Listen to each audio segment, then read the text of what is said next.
Aujourd'hui se déroule le club RH qui permet chaque veille du congrès de rassembler l'ensemble des DRH, RH, comptables et chefs d'entreprise qui s'occupent des questions sociales au sein de leur entreprise.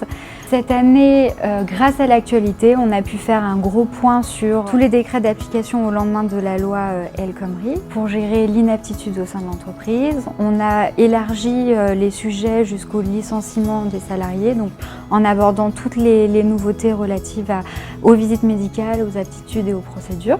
Depuis le 1er janvier, vous avez l'obligation de dénoncer les salariés qui commettraient des infractions routières. Ce qui est très important, c'est que toutes les solutions temporaires que vous trouverez pour ne pas licencier, il faut faire un écrit. Le mieux à faire, c'est demander régulièrement, éventuellement, une présentation du permis de conduire, de dire aux salariés en cas de retrait ou de suspension, il y a l'obligation d'informer. Il faut garder des traces, il faut dire attendez, là j'ai reçu tant de contraventions.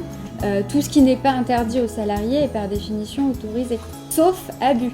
Et l'abus est toujours un peu plus compliqué à caractériser. Oui, demander à avoir le permis de conduire, oui, c'est le seul moyen de s'assurer qu'il est encore titulaire de son permis de conduire. C'est bien de le mettre dans le règlement intérieur, de le mettre, vous savez, dans les avenants de mise à disposition des véhicules. Sur le principe, on retrouve le déroulement du club des LRH comme on avait l'habitude de les vivre dans le passé, donc des choses très enrichissantes, des thèmes d'actualité. Un thème particulièrement intéressant qui a été traité ce matin dans le club, c'est tout le volet sur l'inaptitude et les examens médicaux où effectivement la législation a changé. À nous, dans nos entreprises, effectivement, de s'adapter à cette nouvelle législation. Le deuxième grand thème abordé dans cette journée du club RH, c'est les forfaits jours, puisqu'il y a eu énormément de jurisprudence à ce sujet qui a remis en cause un petit peu notre convention collective. La durée du travail et la mise en place du droit à la déconnexion dans l'entreprise, donc qui a été prévu par la loi El Khomri. C'est notamment pour se mettre à jour par rapport au droit à la déconnexion qui doit être mis en place dans les entreprises. On va revenir un petit peu sur la jurisprudence. Donc Maître Boulzaguet, qui est une avocate spécialisée en droit du travail, intervient à ce sujet pour nous faire le point sur notre convention collective, ce que les entreprises doivent mettre en place, tant en pratique que sur le papier dans les avenants de convention de forfait jour. Elle fera également un point sur la mise en place du droit à la déconnexion qui a été prévu par la loi El Khomri dans les entreprises. Quels sont les conseils pratiques et les prochaines évolutions probables en la matière.